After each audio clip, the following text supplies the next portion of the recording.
What is up, guys? Today we are looking at the best champions right now in patch 6.11 for every role. And remember, these picks are for climbing and carrying solo queue or ranked, whatever you want to call it, but we'll also be looking at a pick to watch out for that I think is getting a lot better. Now remember to like this video if you did, dislike it if you didn't, and let me know what picks you think are the best right now in the comments. Anyway, top lane is going to be our first stop today, probably the lane that's actually changed the most with this patch going forward. Our second spot is going to be Kayle. Kayle as a champion is pretty standard. Kind of basic actually kit wise, right? She doesn't come in and out of the meta because of buffs, but normally items. Right now she is buying a bunch of really efficient items which together make her incredibly strong, like Nashers, Rageblade, Runins, Wit's End. All of these have more stats or value for the gold than other normal items. Like Rageblade for example, right? Even though it costs 3,600 gold, stat wise it's actually worth about 5,000 when it's at 6 stacks. Gold efficiency is something I don't really talk about a lot, but it's basically the gold value of the item for what it actually gives you in return. To keep it really simple, the reason Kayle is so deadly right now is because she might have spent like 10,000 gold on items, for example, right? I made the number up just as an example, but she would have gained about 13 or 14,000 gold worth of stats from them. Apart from the item stuff, her auto pushing makes her very hard to lane against, plus her heal. Her ultimate is an easy to use safety net in team fights, and right now she is just a powerhouse. There is no real surprise with my number one. Irelia is back on top, crushing it right now with the new Triforce buff that has just made it way too good. Asterix actually makes this even worse. So it's tanky, but it's also a lot more damage. The Sheen damage scales with base AD. Now most things are bonus AD, but actually Asterix increases your base AD, so it's actually making your Sheen do more damage. The problem now is actually Triforce is the only damage item she's going to need. Before she would have needed two. It kind of makes her damage come at a bigger gold cost, but it's also easier to kill her early into the game. Now she just actually gets defense even quicker while still having loads of damage. She's a lot better in lane. When ahead, she is just hard to stop rolling and can pretty much one burst you with her combo. In my opinion, she should be picked or banned right now. She's too strong, too dominant early, and still very good later into the game in team fights. Now my one to watch out for is actually Darius. Now I know this is a bit weird, but Darius is just a very natural counter to Irelia and does extremely well against her. Irelia really wants extended trades with auto attacks, but Darius wants that as well, and Darius is going to come out on top of them. The more we see Irelia, the more Darius is going to come up and try to shut her down. You're a very good counter in lane, but you still have your big weaknesses moving into team fights. Like the biggest one is being kited around. Now let's go into the AD carries next. My usual bias shining through, but I'm going to do this a bit differently. Lucian, Ezreal, and Caitlyn. These guys kind of dominate right now, not because they're ridiculously overpowered, but because they are safe. They can do damage from range, they spike earlier into the game with fewer items, and are just a bit more effective. In a nutshell, they don't need to rely on their team as much and are better earlier. That's why we're seeing them so much. Now we already know about these three, so yes, they are very good, but let's go over some others who are actually probably better, but aren't quite as safe and easy. Misfortune is taking a number 2 spot, and if we aren't thinking about safety at all here, just damage, even without discounting those three before, I would have placed her above them. I don't think anyone can beat her in lane or burst wise, even Lucian. If you're sick of seeing Lucian and losing to him, then pick Misfortune. Ghostblade, Dustblade, and Black Cleaver is like the ultimate AD caster build. It's so easy to play and so effective. This is the thing, okay? She's not a traditional AD carry. You don't have to attack move that much. You don't have to position amazingly well or kite. You just blow everyone up with your ultimate. You are really good in this carry style meta, like the Irelias and the Jackson stuff. You can kill these people from 100 to 0 in your ultimate. Now you're not the best versus tanks, or autos kind of suck really, but you don't have to be. If you think about it, she's simple, insane damage, effective early, and still good later into the game. That's kind of perfect for this meta right now. ASHE is going to be our top AD carry this patch right now. Probably the best auto attacking AD carry just all around. Definitely the best utility AD though. Helps your team carry, but you also do really well yourself, which is kind of normally the trade-off. AD carries are not the most valuable role right now. I hate to say it, but carry top laners and carry mid laners are out to get you. They will do a lot of work, so it's kind of better to just help them win. When researching these videos, ASHE is always the AD who wins the most despite having crap scores. Often like less kills than deaths, but you still win. You still output a lot of damage, but you can ultimate to catch people or engage. Even despite that, your damage is off the charts with the current build, like Infinity Edge into Runins or Essence Reaver into Runins. Because of your Q, Ranger's Focus, activating that does so much damage. It gives your normal autos a massive boost of power. You have good early poke with your W and passive auto crits, good mid game with your arrow and Q damage, and honestly I think the only reason she isn't more popular is because you have to position well or you're gonna die. My one to watch out for is Kog'Maw, an absolute monster right now, and that's not even even an exaggeration. Rage Blade is just so good on him, especially with Runins and Wit's End now as well. The on-hit damage is so high, it just helps to shred the squishy targets as well as the tanky ones. So mid is pretty interesting right now because this kind of is the perfect environment for assassins, but control mages are actually doing a little bit better right now. So for that reason, VIKTOR is taking our number 2 spot. We have the high range poke and a massive teamfight ultimate, which is great for this meta game of objectives. Basically, people are going to be grouped up more. It's easier to hit multiple targets. The meta is a little bit more passive mid lane right now, which is probably where he's weakest. Like, you have no mobility, and that can really hurt against an aggressive champion.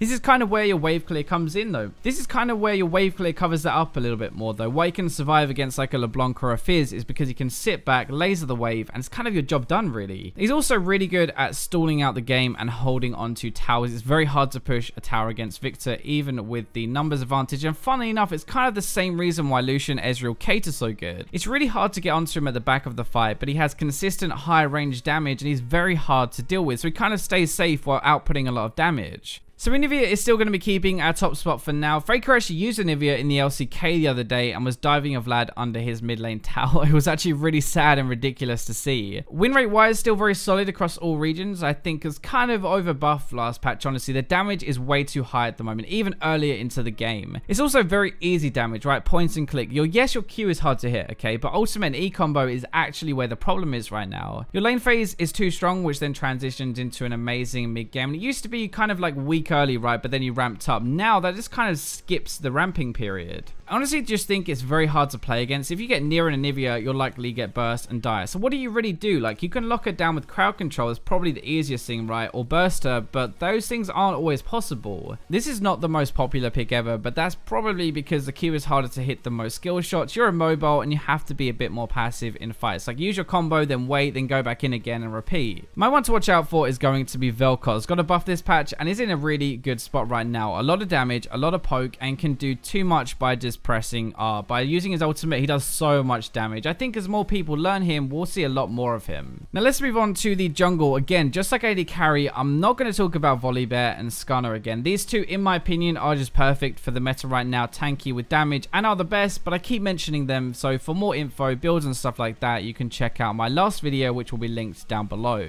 Kha'Zix is going to be taking our second spot here then. I think he has one of the highest potentials to carry out of any jungler at the moment. Damage is so high, can easily one-shot someone with 2 items, maybe even 1, which is not normal. That is not okay. You have a decent-ish clear, sustain, damage, and mobility. Even though he builds full damage, right, he's still a pain in the ass to deal with using his stealth, and thankfully nobody buys pink ward, so you're going to be okay there. Two of the biggest things is you almost always win a 1v1, great for invading and ganking, but you also snowball very hard, and I think he's kind of like the new Nidalee. High damage early, a great invader, good clear speed, but also effective later into the game. Moving on to our top spot, Kindred is going to be there right now. Even with the nerfs, I still think that you can carry harder than almost anyone else. It's funny because the nerf was supposed to make her early game weaker and late game better, right? But we're still actually seeing highest win rates pre 30 minutes and then falling off a little the later the game goes. Right now, you are very good at objective control. You snowball harder than most with items. It's like another AD carry if she gets going, really. You have a very good team fight. The ultimate is annoying. It's also hard to deal with, and especially at lower ranks, people don't really know the most optimal way to actually kick people out or just deal with it. Bloodrazor is something I want to mention because I honestly think that is what's keeping her at the top. You're so good with your passive and Runin's combination, and honestly I think that while Bloodrazor synergizes so well with her and is still in a good spot, she'll be one of the most effective if you can play her properly. My one to watch out for is going to be Vi. Triforce has had a similar effect to Irelia, just massively buffed her and made her a lot stronger. Cinderhulk is okay, I guess, but normally it's Warrior into Triforce. You have a lot of damage with that, engage, and you're a really good carry jungler again. I actually haven't left support until last for a few videos now, but not as much has changed really, so I've left it till the end. Janet is actually new here though, but this meta kind of fits perfectly for her. Well, it does and it doesn't. The bad thing is Janet's lane phase is kind of weak, and it does mean more and likely to get a little bit bullied, I guess. The good thing is at least your AD carry won't die and fall too far behind, right? And in team fights, that is where you have a lot more use now. Janet versus tanks is not really needed, to be honest. It's kind of a waste actually, but against carry divers and with immobile picks, that is where she shines. Way more useful now. You can really irritate on Shutdown and Irelia, for example, when she dives in and like protect a Jinx or an Ashe, and that's honestly going to be the biggest reason her win rate has spiked back up again. You're decent with aggressive ADs for the bonus AD, lets them do more work, and you shut down divers and protect your team. Zarya has worked her way back up to the top spot for now, and I know I use this phrase way too often, but she just does so much damage. I don't get it. She can 1v2 the enemy bot lane basically, and then in team fights she kind of does the same. Poking and going more aggressive is where she shines. That is what she's good at, and she is kind of high risk, high reward. But while she's so strong, like this strong with this much damage, the reward is definitely worth it. In team fights you can do a lot actually. Ultimate to protect and do damage, snare to root, and it's kind of like a lot of utility considering your damage output, which is really rare. My one to watch out for support is going to be Zilean, and I actually think he is really strong right now for mid and support, but the same kind of deal with Janna, just packed with more damage. The more aggressive carry picks we see mid and top especially, the more useful your revive becomes, plus the double bombs to lock them down and blow them up before they do anything. So I hope you guys enjoyed this video. Let me know your strongest picks down in the comments, but that's all for this video, so I'll leave you with the robots.